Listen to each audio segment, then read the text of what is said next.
So hello friends, welcome to Gaurav economic classes. और आज हम लोग देखेंगे एडी शेड्यूल। पिछले लेक्चर में मैंने थोड़ा बहुत इसमें बताया था, बट अब हम लोग थोड़ा अच्छे से देखेंगे क्योंकि इंट्रोडक्शन ज़रूरी था। ठीक है ना, चलिए देखते हैं।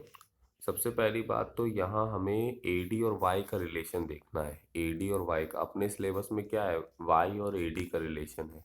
वा पी और एडी का रिलेशन नहीं है अपने सिलेबस में। ठीक है ना, ये मैं बात बता चुका हूँ।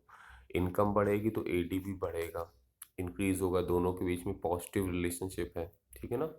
अब देखिए, यहाँ एक देखने वाली बात ये है कि अपने जो सिलेबस में है कि ये जो इनकम है ये कांस्टेंट रेशियो से बढ़ रहा है। देखिए 20-20 के रेशियो से बढ़ रहा है, 0 से 20, 20 से 40, 40 से 60।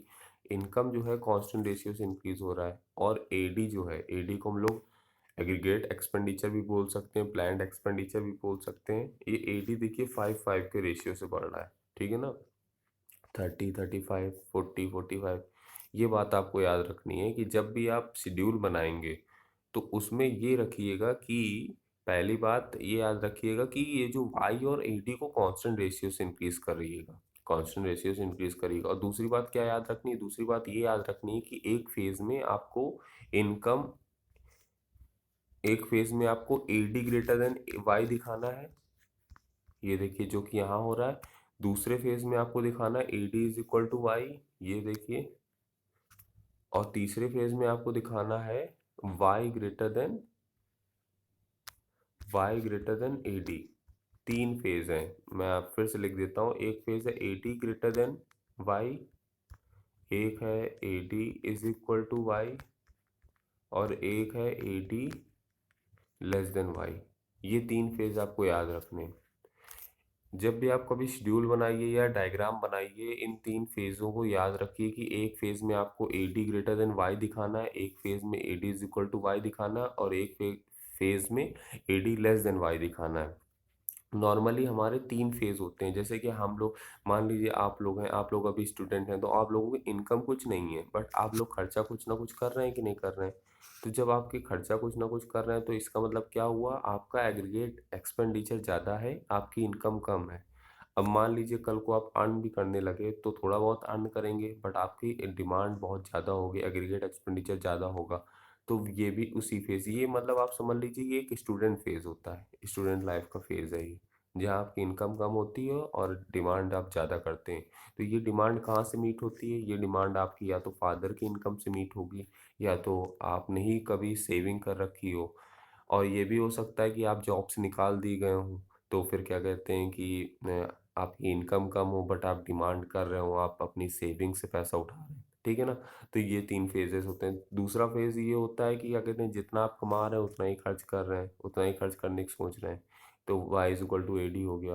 और तीसरा फेज होता है जब आपकी इनकम ज़्यादा होती है और डिमांड आप कम कर रहे होते हैं, तो यहाँ लोग सेविंग करने लगते हैं, तो प्लस सेविंग। यहाँ लोग क्या करने लगते हैं, सेविंग करने लगते हैं, तो इसमें प्लस एस लिख सकते हैं। ठीक है, तो चलिए देख लेते हैं। There is always some minimum level of expenditure when income level is zero. बिल्कुल सही बात है कि जब इनकम लेवल जीरो है तो कुछ ना कुछ एक्सपेंडिचर हो रहा है कि नहीं हो रहा है। इसको मैंने कल बताया था, इसको क्या बोलते हैं, ऑटोनॉमस एग्रीगेट एक्सपेंडिचर बोलते हैं, या ऑटोनॉमस एडी बोलते हैं। ठीक है ना, ऑटोनॉमस एडी। ठीक है। अब the reason is simple, you must, भाई सिंपल सी बात बोल रहा है कि आपकी जब इनकम कुछ ना कुछ हो और तब भी आप कुछ ना कुछ डिमांड कर रहे हैं कि नहीं कर रहे हैं। जब आपकी इनकम ज़ीरो है और आप कुछ ना कुछ डिमांड कर रहे हैं, इसका रीज़न क्या है, इसका रीज़न ये है कि the reason is simple, you must incur some expenditure to buy goods for your survival. आपको ज़िंदा रहने के लिए कुछ ना कुछ गुड्स खरीदने पड़ेंगे, भले चाहे आपकी इनकम क्या हो, ज़ीरो हो। और आप वो गुड्स कहाँ से खरीदेंगे, आप वो गुड्स खरीदेंगे अपनी सेविंग से पैसा निकाल के। तो उस केस में हमारी सेविंग क्या हो जाती है, निगेटिव सेविंग हो जाती है। तो इस केस में ये यहाँ तक यहाँ तक हमारी माइनस सेविंग चलेगी। क्यों, क्योंकि इनकम ज़्यादा है और डिमांड कम है। सॉरी, डिमांड ज़्यादा है, इनकम कम है, तो हम अपना डिमांड को कहाँ से ये वो कर रहे हैं, डिमांड को कहाँ से फुलफिल कर रहे हैं, सेविंग से पैसा निकाल के। इसलिए माइनस सेविंग, सेविंग से पैसा निकाल रहे हैं ना, तो माइनस सेविंग कर दिया।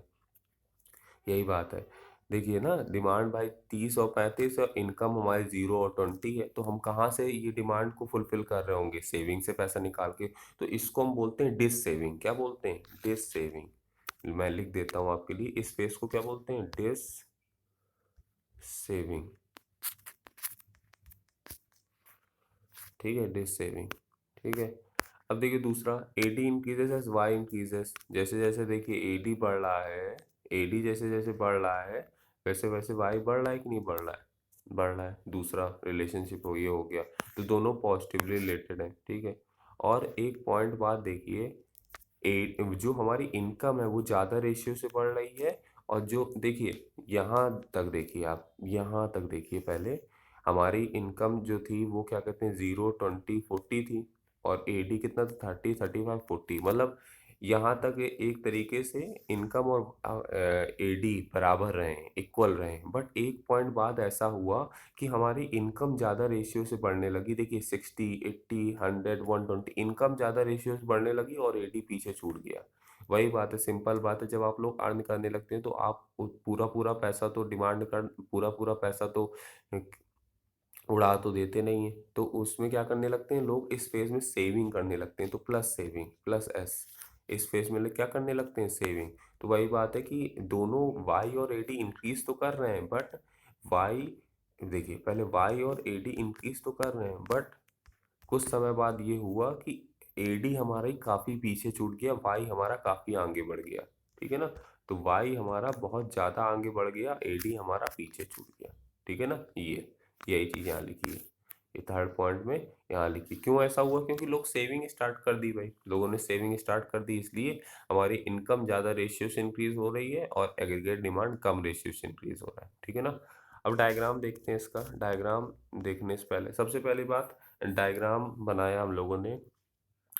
डायग्राम ये स्ट्रेट लाइन क्यों है, ये स्ट्रेट लाइन क्यों है, डायग्राम स्ट्रेट लाइन क्यों है, स्ट्रेट लाइन इसलिए है ये, क्योंकि आपको अगर ध्यान हो, इनकम को हमने, इनकम या एडी जो भी बोल दीजिए, इनकम को हमने कांस्टेंट रेशियो से बढ़ते हुए दिखाया था कि नहीं दिखाया था अभी, ये देखिए इनकम हमारी कांस्टेंट रेशियो से इंक्रीज हो रही है कि नहीं हो रही। तो जब कोई भी चीज़ कांस्टेंट रेशियो से इंक्रीज होती है तो उसका डायग्राम जो बनता है वो लीनियर बनता है, लीनियर मतलब स्ट्रेट लाइन बनता है, ठीक है ना। तो सबसे पहले तो एक लाइन ऑफ रेफरेंस बनाई हमने, line of reference. Line of reference मतलब क्या होता है, लाइन ऑफ रेफरेंस मतलब इसकी हेल्प से ही हम प्लॉटिंग करेंगे। तो सबसे पहले हमने 45 डिग्री की एक इनकम लाइन बना दी, ठीक है, बना दी भाई, इसको हम लाइन ऑफ रेफरेंस भी बोल सकते हैं, रेफरेंस, ठीक है। अब उसके बाद हमने क्या करा, देखिए आप एडी, देखिए एडी, एडी आप देख रहे होंगे 30 से स्टार्ट हो रहा है, एडी कभी भी जीरो नहीं हो सकता भाई, हमारी इनकम कभी भी जीरो हो सकती है बट हमारी डिमांड कभी भी जीरो नहीं होगी। अगर डिमांड जीरो होगी तो हम खाएंगे क्या, ठीक है ना। तो इसलिए डिमांड कभी भी जीरो नहीं हो सकती, तो इसलिए डायग्राम आप देख रहे होंगे अगर, तो वाई देखिए, एक मिनट, हाँ वाई देखिए, वाई हमारा जीरो से स्टार्ट हुआ है, बट एडी हमारा जीरो से स्टार्ट नहीं हुआ है, क्योंकि एडी कभी भी जीरो नहीं हो सकता है। और एडी हमारा स्ट्रेट लाइन क्यों है, क्योंकि हमारा कांस्टेंट रेशियो से इंक्रीज कर रहा था, 5 5 के रेशियो से इंक्रीज कर रहा था ना, तो इस वजह से, ठीक है। तो अब ये देखिए बात कि जब हमारी इनकम क्या थी, इनकम हमारी थी जीरो, तब एडी क्या थी 30 थी, ठीक है ना। तो ये देखिए, और फिर उसके बाद जैसे जैसे बढ़ता गया तो एडी हमारा कुछ ऐसे शेप में आएगा, आप जब प्लॉटिंग करेंगे तो ऐसे ही शेप में आएगा, ठीक है ना। दूसरी बात याद ये रखने वाली है कि जहाँ से एटी स्टार्ट होता है, जैसे मान लीजिए 30 से स्टार्ट हुआ, तो इस 30 को हम लोग क्या बोलते हैं, इस 30 को हम बोलते हैं ऑटोनॉमस एटी, ठीक है, ऑटोनॉमस एग्रीगेट डिमांड बोलते हैं। दूसरी बात, हम इसे इंटरसेप्ट भी बोलते हैं, क्या बोलते हैं, इंटरसेप्ट। जहाँ से कोई चीज़ स्टार्ट होती है उससे हम क्या बोलते हैं, इंटरसेप्ट। ये याद रखिएगा, आपको काम आएगा। इसको हम क्या बोलते हैं, इंटरसेप्ट बोलते हैं। इनकम की लाइन हमने 45 डिग्री बना दी, एडी की हमने लाइन बना दी। अब जहाँ ये दोनों मीट कर रहे हैं उसको हम क्या बोलते हैं, AD is equal to Y, मतलब कि जितना कमा रहे हैं उतना ही डिमांड कर ले रहे हैं, ठीक है। तीन फेज यहाँ भी हैं, देखिए ई के लेफ्ट में, देखिए ये ई है, इसके लेफ्ट में देखिए अगर, तो एडी ग्रेटर देन वाई है कि नहीं है, और इसके राइट में देखिए, मतलब ये फेज पूरा, यहाँ हमारा इनकम ग्रेटर देन एडी है कि नहीं है, ये चीज़ है। इस फेज में अगर देखें आप तो एडी ग्रेटर देन वाई है, और इस फेज में देखें तो एडी लेस देन वाई है, ठीक है ना, ये चीज़। और ये लाइन ग्रीन वाली क्यों बनी हुई है, यहाँ ग्रीन वाली लाइन ये दिखाती ऑटोनॉमस इन्वेस्टमेंट। इसको मैं अभी नहीं बताऊंगा क्योंकि आप कंफ्यूज हो जाएंगे, इसको मैं 8th चैप्टर जब पढ़ाऊंगा तब बताऊंगा, ठीक है ना, तो वहाँ इसका काम है, अच्छा ठीक है। चलिए आगे देखते हैं। ये आप वाई एक्सिस में क्या लिया गया, वाई एक्सिस में हम लोग इनकम लेते हैं, इनकम बोल दीजिए या जीडीपी बोल दीजिए, बात एक ही है, ठीक है ना। वाई इनकम बोल दीजिए, जीडीपी बोल दीजिए, बात एक ही है। और एक्स एक्सिस में हमने क्या लिया है, एग्रीगेट एक्सपेंडिचर लिया है, ठीक है ना।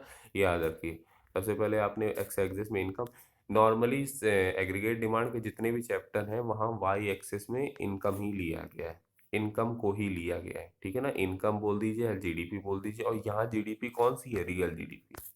यहाँ जीडीपी कौन सी ली गई है, रियल जीडीपी।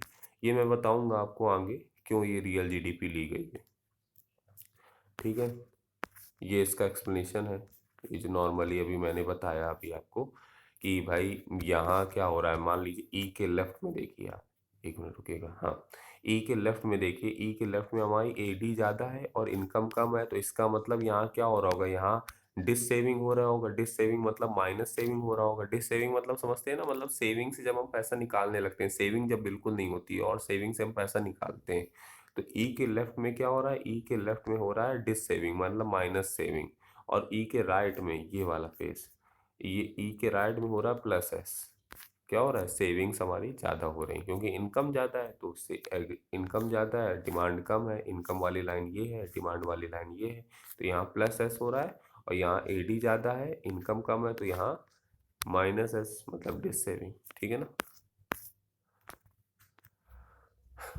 अब वही बातें बार बार इन लोगों ने लिखी, एडी शेड्यूल क्या होता है, एडी कर्व क्या होता है। ये था हमारा एडी शेड्यूल, ये हमारा क्या है, एडी शेड्यूल। एडी शेड्यूल में क्या होता है, नॉर्मली वाई और एडी को शो करा जाता है। वाई और एडी इंक्रीजिंग रेट से बढ़ रहे होते हैं, ये शो करा जाता है। तीनों रिलेशन दिखाए जाते हैं कि एक पॉइंट तक हमारा एडी ज़्यादा था वाई से, एक पॉइंट तक हमारा income is equal to AD थी, एक पॉइंट के बाद हमारी इनकम ज़्यादा हो गई एडी से। और एडी कर्व में क्या होता है, एडी कर्व में कुछ नहीं होता, ये है एडी कर्व। एडी कर्व में क्या होता है, AD curve is a graphical representation of AD schedule. AD curve में क्या करा गया, एडी कर्व में, इस कर्व में क्या करा गया, इस कर्व में इसी का ही तो ग्राफिकल रिप्रेजेंटेशन करा गया है, इसको ही हमने डायग्राम में बना दिया है, तो वही हमारा एडी कर्व बन गया। तो एडी कर्व कुछ नहीं, AD curve is the graphical representation of AD schedule. AD curve क्या है, एडी कर्व हमारा है is the graphical representation of the AD schedule. और फिर बाद में एडी शेड्यूल को बता दीजिए कि वाई हमारा जब इंक्रीज होता है तो एडी भी बढ़ता है। आफ्टर सम पॉइंट वाई पीछे छूट जाता है, सॉरी एडी पीछे छूट जाता है, तो AD lag behind by the Y. ये सब आप लिख सकते हैं, तो वही बातें लिखी है। और दोनों अपवर्ड स्लोपिंग है, दोनों भाई अपवर्ड स्लोपिंग है कि नहीं, देखिए ये भी अपवर्ड स्लोपिंग है, ये भी। जब कोई डायग्राम अपवर्ड स्लोपिंग होता है तो इसका मतलब क्या है, वो पॉजिटिव है, वो इंक्रीज हो रहा है, ठीक है ना। तो ये अपवर्ड स्लोपिंग, ये सब टर्म्स आप जब पढ़ेंगे ना तो आपको खुद समझ में आ जाएगा। पॉजिटिव रिलेशनशिप दिखा रहा है, पॉजिटिव रिलेशनशिप मतलब कि एक अगर इंक्रीज कर रहा है, वाई अगर इंक्रीज कर रहा है, तो एडी भी हमारा इंक्रीज कर रहा है, ठीक है ना। अब यहाँ AD is equal to C plus I क्यों लिखा है, ये आप लोग पूछ रहे होंगे। ये मैं बताऊंगा। एक्चुअली में क्या है ना, बुक वालों की बहुत गंदी आदत है। बुक वाले क्या करते हैं, आगे आगे कई चीज़ें दे देते हैं और बच्चों को धीरे से समझाना चाहिए भाई, एकदम से पूरा थोड़ी ना समझ, बात आप समझ रहे होंगे, ठीक है ना। अब आते हैं कंपोनेंट्स ऑफ एटी में।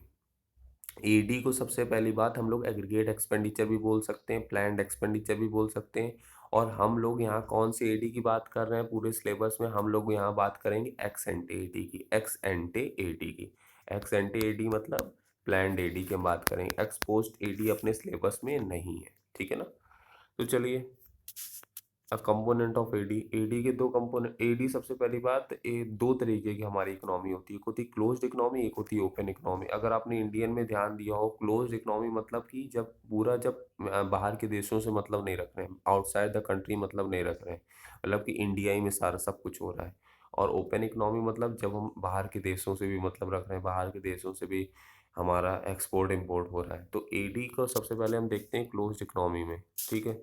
तो closed economy, AD in closed economy, closed economy भी दो तरीके की होती है, वो होती है टू सेक्टर क्लोज्ड इकोनॉमी, एक होती है three sector closed economy. Two sector normally हमारे दो सेक्टर अगर देखा जाए, टू सेक्टर क्लोज इकोनॉमी देखा जाए तो हमारे दो सेक्टर आते हैं, एक होता है कंज्यूमर सेक्टर आता है, एक होता है प्रोड्यूसर सेक्टर। तो कंज्यूमर नॉर्मली क्या करता है, कंजप्शन एक्सपेंडिचर करता है, और प्रोड्यूसर नॉर्मली क्या करता है, इन्वेस्टमेंट एक्सपेंडिचर करता है, ठीक है। तो यही हमारा उस केस में two sector close economic case में हमारा बन जाता है AD. AD is equal to C plus I. C मतलब कंजप्शन एक्सपेंडिचर, आई मतलब इन्वेस्टमेंट एक्सपेंडिचर। ठीक है, जो कि प्रोड्यूसर करता है, इन्वेस्टमेंट कौन करता है, प्रोड्यूसर करता है। तो वही यहाँ बात लिखी है, two sector close economy include household sector and producer sector, specially there is no government sector. भाई टू सेक्टर है तो कंज्यूमर प्रोड्यूसर आएगा, गवर्नमेंट सेक्टर नहीं आएगा। हाउस होल्ड आएगा, हाउस होल्ड क्या करता है, परचेज करता है गुड्स फॉर कंजप्शन, तो वही कंजप्शन एक्सपेंडिचर बन जाता है। Consumption expenditure normally household ही करते हैं, अकॉर्डिंगली देयर एक्सपेंडिचर, इसलिए उनके एक्सपेंडिचर को हम लोग क्या बोलते हैं, कंजप्शन एक्सपेंडिचर बोलते हैं। Producer on the other hand purchase goods for purpose of investment. Producer क्यों करते खरीदते हैं गुड्स, प्रोड्यूसर इसलिए खरीदते हैं क्योंकि इन्वेस्टमेंट उन्हें करना है, तो इसलिए उनका एक्सपेंडिचर को हम क्या बोलते हैं, इन्वेस्टमेंट एक्सपेंडिचर बोलते हैं। और टू सेक्टर क्लोज इकोनॉमी क्या बन जाता है, टू सेक्टर क्लोज इकोनॉमी बन जाता है A D is equal to C plus I. तो अब समझ में आया, यहाँ जो A D is equal to C plus I लिखा था, इसका मतलब क्या है, यहाँ इन्होंने टू सेक्टर क्लोज इकोनॉमी लिया है, टू सेक्टर क्लोज इकोनॉमी। ठीक है ना, तो ये सारे अभी आपको मैं बताऊंगा कि ये सारी चीजें इंटर रिलेटेड हैं। ठीक है ना, एडी को समझाने के लिए समझिएगा आप ध्यान से, ये पूरा एक्चुअली में चैप्टर पूरा, एक तो पहली बात तो ये एग्रीगेट डिमांड, एग्रीगेट सप्लाई, ये सारे कॉन्सेप्ट जॉन मेनार्ड कीन्स ने दिए थे, जेएम कीन्स ने, जॉन मेनार्ड कीन्स। तो उन्होंने, जॉन मेनार्ड कीन्स ने ये जो पूरा हमारा एडी को समझाने के लिए जितना भी सब कुछ लिया है, इसमें कई सारे अजम्पशन लिए थे। एडी एडीएस को समझाने के लिए कई सारे अजम्पशन लिए हैं, तो वो अजम्पशन हम लोग समझेंगे आगे आने वाले चैप्टर में। तो पहला अजम्पशन ये था कि यहाँ उन्होंने टू सेक्टर क्लोज इकोनॉमी का यूज़ करा है एडी को समझाने के लिए, एडीएस को समझाने के लिए टू सेक्टर क्लोज इकोनॉमी का यूज़ करा है।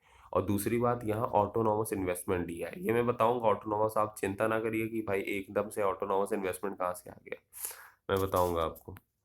अब देखिए, दूसरा आता है भाई, दूसरा आता है हमारा three sector closed economy. Three sector में हमारी गवर्नमेंट भी आ जाती है, तो हाउस होल्ड हो गया कंजप्शन एक्सपेंडिचर, प्रोड्यूसर हो गया इन्वेस्टमेंट एक्सपेंडिचर, गवर्नमेंट सेक्टर हो गया गवर्नमेंट एक्सपेंडिचर। द गवर्नमेंट में कलेक्टिव कंजप्शन एक्सपेंडिचर, गवर्नमेंट क्या करती है, कलेक्टिव कंजप्शन एक्सपेंडिचर करती है, मतलब सोसाइटी के बिहाफ में गुड्स परचेज करती है फिर डिस्ट्रीब्यूट करती है, जैसे कि लिखा लिखा है, it refer to the public consumption expenditure और consumption expenditure on behalf of the society as a whole. Government पूरे बिहाफ ऑफ द सोसाइटी के थ्रू परचेज करती है, जैसे कि गवर्नमेंट परचेज करती है food and cloth defence forces के लिए। Also the government make investment, government investment करती है, रोड वगैरह बनवाती है, ब्रिज वगैरह बनवाती है। द टोटल गवर्नमेंट, इसलिए टोटल जो गवर्नमेंट का एक्सपेंडिचर होता है वो हमारा गवर्नमेंट एक्सपेंडिचर में आ जाता है। ठीक है, तो गवर्नमेंट एक्सपेंडिचर में दोनों एक्सपेंडिचर आते हैं, कंजप्शन के लिए भी और इन्वेस्टमेंट के लिए भी। ठीक है ना, तो गवर्नमेंट कंजप्शन के लिए भी इन्वेस्टमेंट करती है, और गवर्नमेंट जो हमारा इन्वेस्टमेंट पर्पस के लिए भी, जैसे ब्रिज बनवाना है तो ये इन्वेस्टमेंट कर दिया, और कंजप्शन जैसे डिफेंस फोर्सेस को खाना देना, मिड डे मील के लिए खाना देना, ये सब कंजप्शन एक्सपेंडिचर में आए। तो A D is equal to, case बन जाता है टू सेक्टर क्लोज इकोनॉमी में, A D equal to C plus I plus G, ये हमारी क्वेश्चन बन जाती है। तो सी मतलब हो गया कंजप्शन एक्सपेंडिचर जो कि कंज्यूमर करता है, आई मतलब हो गया इन्वेस्टमेंट एक्सपेंडिचर, और जी मतलब हो गया गवर्नमेंट एक्सपेंडिचर। ठीक है, अब हम आते हैं components of AD in the open economy. Open economy मतलब ही होता है जब हमने अपनी इकोनॉमी को ओपन कर दिया, मतलब कि जब हम ग्लोबलाइजेशन की तरफ चले गए। ठीक है ना, ग्लोबलाइजेशन आपने पढ़ा होगा इंडियन में, ग्लोबलाइजेशन में क्या हुआ था, ग्लोबलाइजेशन में हमने अपनी इकोनॉमी को ओपन करा, जैसे ही हम अपनी इकोनॉमी को ओपन करते हैं तो हम एक्सपोर्ट और इम्पोर्ट हमारा बढ़ जाता है। ठीक है ना, तो वही बात यहाँ लिखी है कि जैसे हमने अपनी इकोनॉमी को ओपन करा तो उसके बाद सब कुछ तो सेम रहेगा यहाँ तक, एक और चीज़ ऐड हो जाएगी, एक्स माइनस एम। एक्स मतलब एक्सपोर्ट और एम मतलब, एक्स मतलब होता है एक्सपोर्ट और एम मतलब होता है इम्पोर्ट। ठीक है ना, तो इसमें ये चीज़ और ऐड हो जाती है, एक्स माइनस एम जब हम कर देते हैं तो नेट एक्सपोर्ट इसको बोलते हैं, क्या बोलते हैं, नेट एक्सपोर्ट। तो A D is equal to C plus I plus G plus X minus M. X minus M, किसी भी कंट्री के लिए एक्सपोर्ट अच्छा माना जाता है और इंपोर्ट बुरा माना जाता है, क्योंकि एक्सपोर्ट अगर हम करते हैं तो हमारे यहाँ ज़्यादा पैसा आता है, इंपोर्ट हम करते हैं तो हमारे यहाँ से पैसा जाता है। और इंडिया, और एक्सपोर्ट और इंपोर्ट कई तरीके के होते हैं, एक्सपोर्ट एंड इंपोर्ट हम गुड्स का भी करते हैं, सर्विसेज का करते हैं। तो हमारा इंडिया जो है export and import of goods में हमेशा वो इंपोर्ट ज़्यादा करता है, एक्सपोर्ट कम करता है। ठीक है ना, तो हमारे यहाँ कंडीशन गुड्स के केस में हमेशा ये रहती है। इंपोर्ट ग्रेटर देन एक्सपोर्ट, और ज़्यादातर हम इंपोर्ट किससे करते हैं, चाइना से, ठीक है ना। तो एक तरीके से हमारा जो ये वाला केस है ये डेफिसिट ही रहता है, मतलब इसमें एक्सपोर्ट हमारा कम होता है और इंपोर्ट हमेशा ज़्यादा होता है, हमारे यहाँ से ज़्यादा फॉरेन करेंसी जाती है, क्योंकि भाई इंपोर्ट करेंगे तो उनको उनकी करेंसी में पे ऑफ करना पड़ेगा ना, ठीक है ना। ये तो मैंने ऐसे ही बता दिया, आपको पता होना चाहिए। तो भाई यहाँ देखिए लिखा है rest of the world sector generate demand. अब भाई अगर आपने ओपन इकोनॉमी में rest of the world sector को भी इंक्लूड कर लिया तो रेस्ट ऑफ द वर्ल्ड से क्या होगी, डिमांड होगी। तो डिमांड को हम क्या बोल देते हैं, एक्सपोर्ट। बाहर से अगर कोई डिमांड होती है तो हम उसे क्या बोलते हैं, एक्सपोर्ट। दस एक्सपोर्ट को हम ऐड करते हैं डोमेस्टिक इकोनॉमी में, और इम्पोर्ट को हम माइनस करते हैं, क्योंकि इम्पोर्ट क्या है, अपोजिट है एक्सपोर्ट का।